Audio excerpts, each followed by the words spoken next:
세금 3개나 내야 되거든요. 상속인들끼리 이 고민도 같이 나눠야 돼요. 처음에 상속재산 때 금융재산이 얼마 있잖아요. 그러면 저는 말씀드려요. 보험금을 받든 뭘 받으면 우선 제발 쓰지 마라. 어차피 이거 다 세금으로 써야 된다. 자, 그 다음에 이제 3개월 이내입니다. 3개월이네. 사실은 뭐 하고 나서 바로 하시면 좋은데 예금이나 보험 이런 것들 청구 내역 이제 확인해야 돼요.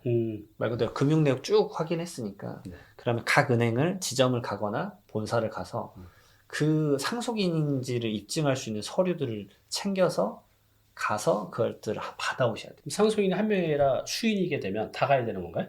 대리인으로서 대리인으로. 유임장 써서 갈 수 있습니다. 근데 이제 무조건 저는 그 전에 콜센터에 전화해봐라.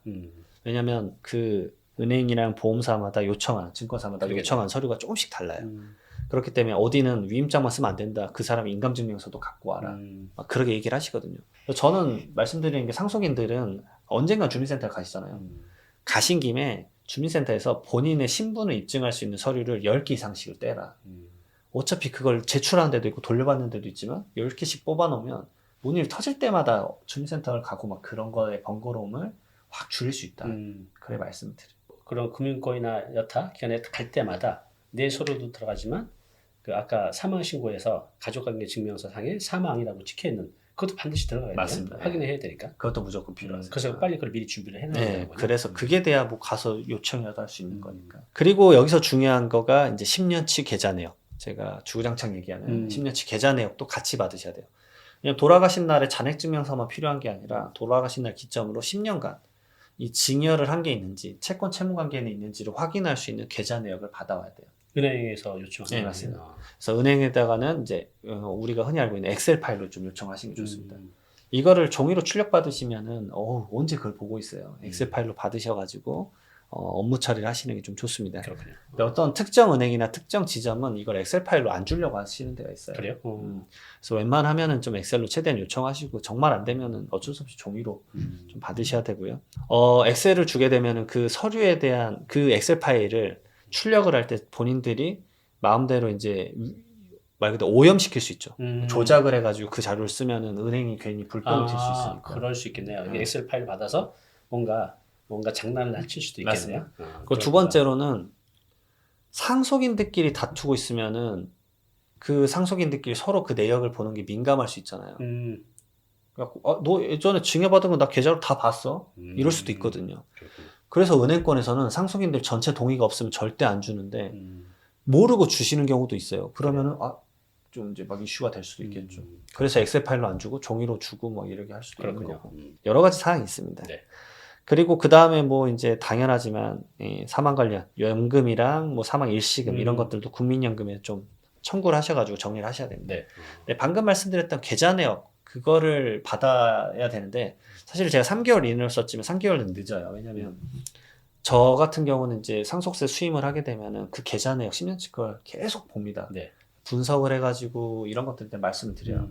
근데 그게 뭐 아버지 그런 거 별로 없습니다라고 하시는 분들도 있는데 그렇지 않습니다. 생각보다 많은 거래 내역도 있고 정기예금도 다 봐야 되고 그러면 해약되고 나서 다음으로 연결시켰을 때 얼마로 연결됐는지 왜냐면 정기적금 처음에 1억 원이었는데 해약할 때 해약하고 나서 다시 개설을 하시긴 했는데 그게 7천만 원입니다. 그럼 3천만 원 어디 갔지? 그걸 막 쫓아가야 돼요. 그래요. 그런 계좌 내역을 확인하는 기간이 넉넉하게 적어도 3개월은 필요해요. 그러면 세무당국에서도 똑같이 그 돌아가신 분의 10년치 계좌 내역을 또 판다는 거죠. 전부 다 판단합니다. 그래서 이걸 같이 보면서 대응을 해야 되네요. 네, 그래서 저도 딱 그 조사관님들이 보는 그 시각으로 이걸 꼼꼼하게 봅니다. 그걸 봐드리는 게 제 역할이고, 그다음에 두 번째로 아까 말씀드렸지만 채권 채무 관계를 여기서 확인한 경우도 있어요. 그래요. 이 사람 누구지? 이거 아빠 친구잖아. 아버지가 1억을 주셨었네. 근데 받은 내역은 없어. 네. 그리고 그 다음에 휴대폰 찾아봤더니, 진짜 아버지 줬는데 받은 내역 없네. 그럼 그분한테 연락해야죠. 네. 왜냐면 아버지한테 빌려줬던 거 왜 안 갚으시냐. 그런 게 이제 사실상 접근이 아주 중요합니다. 법적으로도 돌아가시면 안 줘도 될 것 같은데 돌아가셔도 갚아야 되는 거네요. 그렇죠. 상속 채권이니까요. 그렇구나. 받아요. 채권이니까. 그걸 이제 상속인들이 그거를 이제 채권에 대한 권한을 받으니까. 채권자가 이제 상속 받은 사람이 되는 거네. 맞습니다. 그리고 3개월 이내에 해야 되는 것 중에 중요한 게 상속 포기랑 한정 승인. 네. 말 그대로 이제 나는 아예 그냥 이 상속과 전혀 관련 없는 사람으로 쳐줘가 상속 포기. 그다음에 내가 상속은 받지만 내가 받는 재산의 한도까지만 받겠다.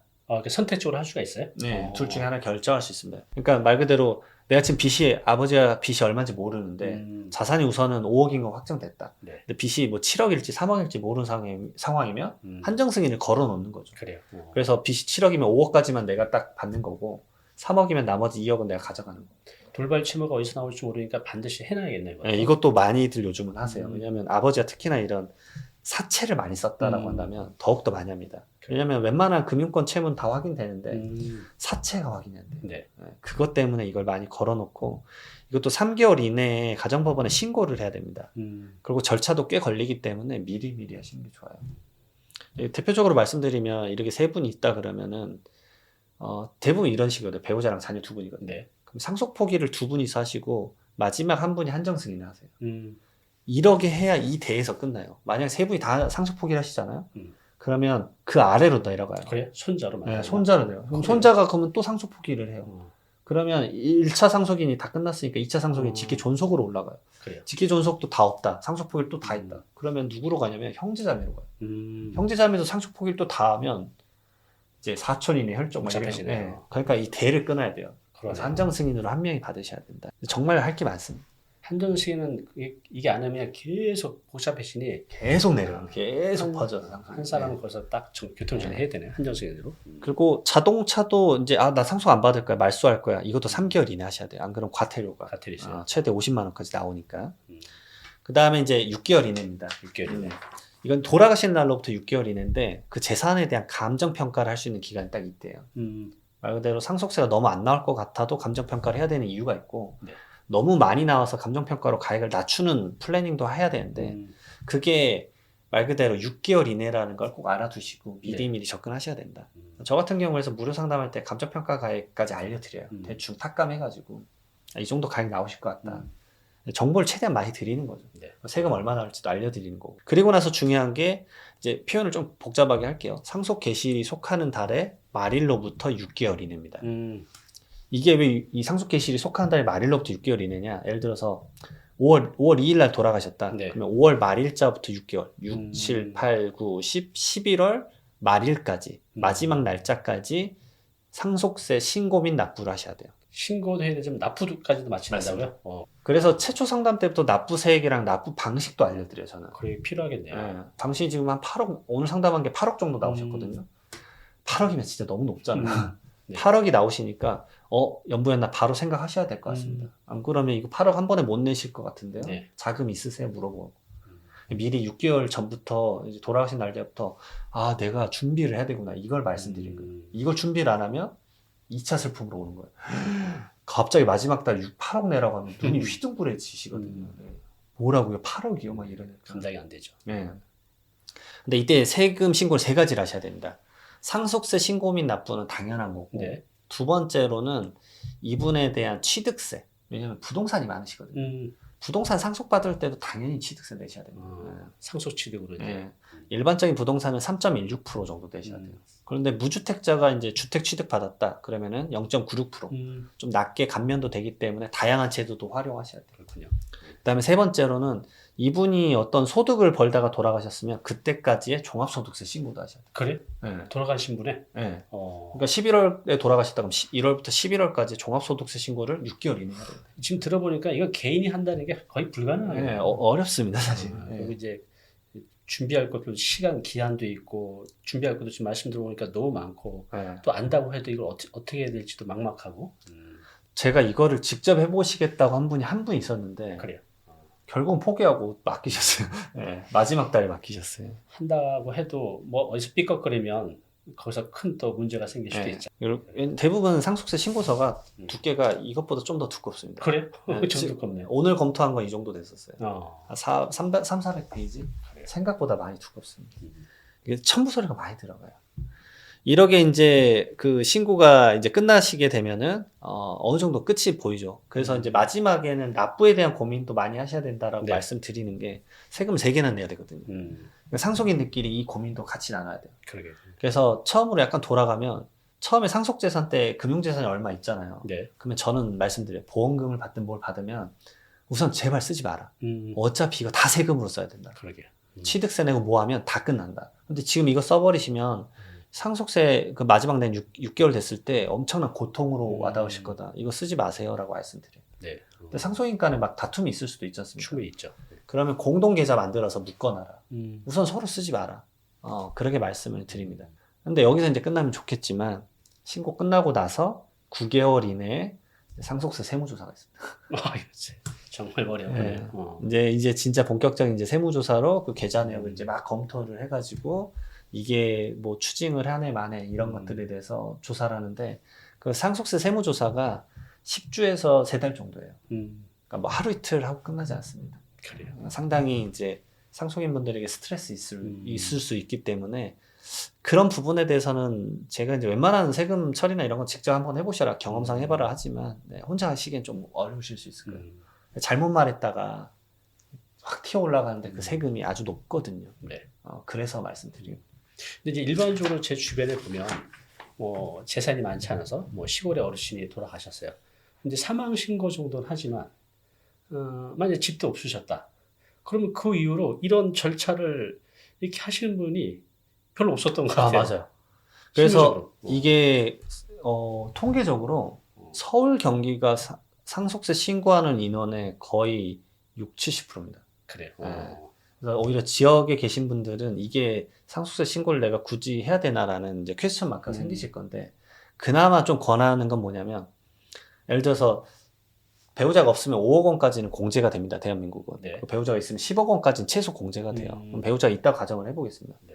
근데 부동산이 뭐 예를 들어서 농사만 짓다가 돌아가셨다 해서 막 집 조그만 거 하나랑 뭐 전답 과수원 좀 있다. 그러면 기준 시가가 5억 원이다. 네. 그럼 어차피 세금 안 내는데 무슨 신고야 라고 할 수 있습니다. 근데 그건 선택이세요. 근데 안 하셔도 돼요. 네.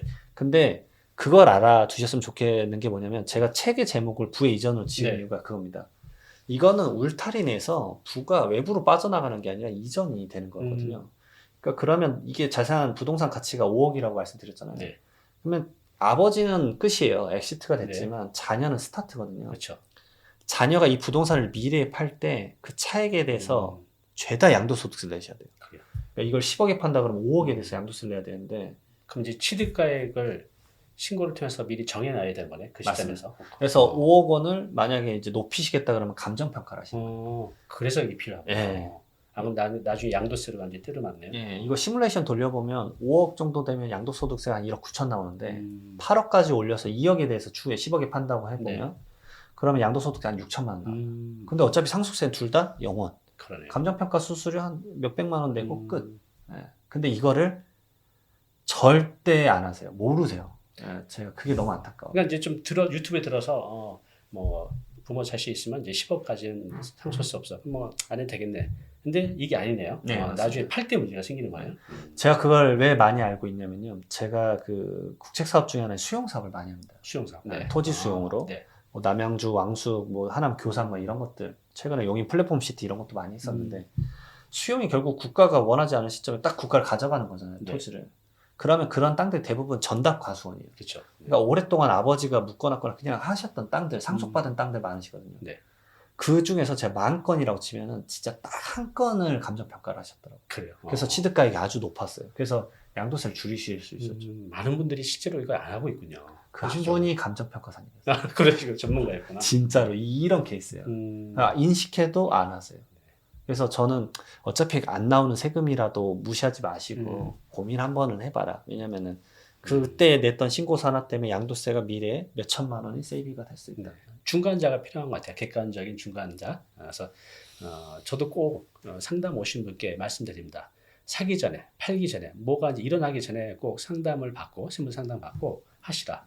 왜냐면 지금 들으신 것처럼 모르는 것도 너무 많고, 안다고 해도 이걸 제대로 이렇게 처리하는 게 쉽지가 않아요. 꼭 도움 받으시기 바랍니다. 오늘 이렇게 나오셔서 감사합니다. 네, 고맙습니다. 네.